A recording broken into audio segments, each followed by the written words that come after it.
Let's go live now to former Labor Minister Graham Richardson, a regular on this program. Richo, the Prime Minister, the Catholic Prime Minister, grew up in the faith and was there for the inauguration of Pope Leo XIV and reflected on his mother's faith and told the Pope that she'd be smiling down on them. What do you make of the visit? Is it a bit of a victory lap for him, or are there strategic gains to be made by being there? Oh, look, I think that if you demonstrate faith to all those in Australia who have it, I think you can only be doing yourself some good. And Anthony did that. And I like the way he did it because he didn't overdo it. He didn't suddenly say, look, I go to church every 5 minutes and I'm a saint. He didn't do any of that. He was very sensible. I thought he handled it with all the dignity that being the Prime Minister requires. He was there representing the nation and was asked about his faith and his prayers. And it's interesting, he wouldn't go into that. He says that's a private thing, what he prays about and his own personal faith. Is that fair enough, given he's there at the inauguration of Pope Leo? Oh, I think it's totally fair. The fact that you go to an inauguration does not mean that you're of that faith, or that you're in good stead with that faith. It doesn't mean any of that. All it means is that as the leader of the country, you've gone to an international figure's funeral. That's all it means. So I think he can be forgiven for that.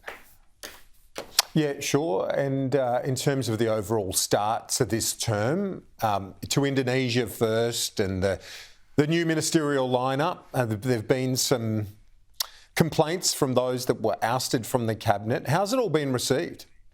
I think it's been received fairly well. Look, anyone who gets ousted will always not be very happy about it. I've not met anyone who got the chop who thought it was wonderful. So you've got to expect that there's going to be some cranky people, and that doesn't mean they're not entitled to be cranky. I mean, I think someone of the ability of Ed Husic, there should have been room for. And if I'd been around, there would have been, I can assure you. I know there's been analysis made that Richard Marles has taken a bit of a hit on this. As someone who's been within the Labor machine for a long time and you know the way that the factions work, is it too simplistic just simply to say, to listen to a couple of Labor figures, they're angry, they say he's cooked, but hasn't he firmed up other relationships in this particular episode, Marles? Of course he has, yes. Look, I think Marles has handled it pretty well.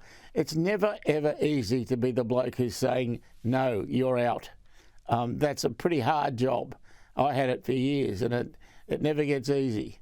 And so I think Marles did it pretty well. He did it with dignity and he didn't rub it in Husic's or anybody else's face. He just let it speak for itself. Mm. Yeah, some of the analysis, I think, is overlooking the relationships that he has with Don Farrell and others within the caucus, but we'll move on from that now. Let's look at the issue around net zero and the coalition's position on it.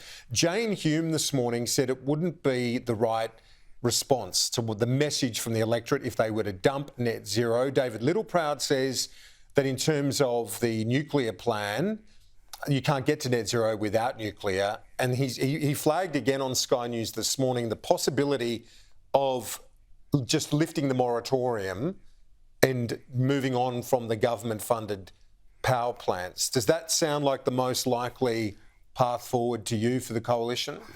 Oh, it's possible, but I'm not going to go with the likely bit.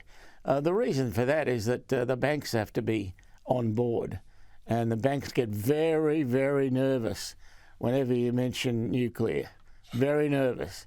So I'd rather sit back and see what happens than give a prognosis that turns out to be wrong. The first female leader of the Liberal Party, Susan Lee, she's got a lot of work ahead of her, but was it the right call for the Liberals to go with a senior woman? I think it was. For a start, there's no senior bloke there.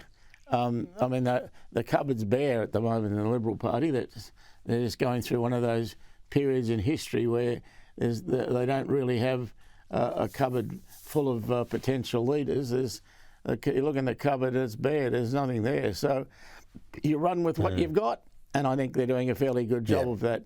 She's I think, not to be taken too lightly, as I think some people are. I think she's been around a long time. She knows the ropes. She knows what helps and what doesn't, and I think she'll do pretty well. Finally, on the superannuation for funds over $3 million and on unrealised gains, it looks like it's got some hairs on it, this policy. And my colleague Andrew Clennell yesterday breaking the news that it won't be applicable to state premiers, to state MPs on the former scheme, and in fact other state officials, because the Constitution won't allow that. Will people cop that, Richo? Is this a policy that could be a bit of a time bomb unless the Treasury reworks it, particularly around the unrealised gain component? Well, it would have to be reworked anyway. There's no doubt about that. They've had a crack at it. It's not worked. So you've got to bring it back, have another look and go again. And that's undoubtedly what will happen. Okay, we will see. Richo, great to see you. We'll catch you later in the week, my friend. Good on you, Appreciate Kieran. it. Thanks, mate.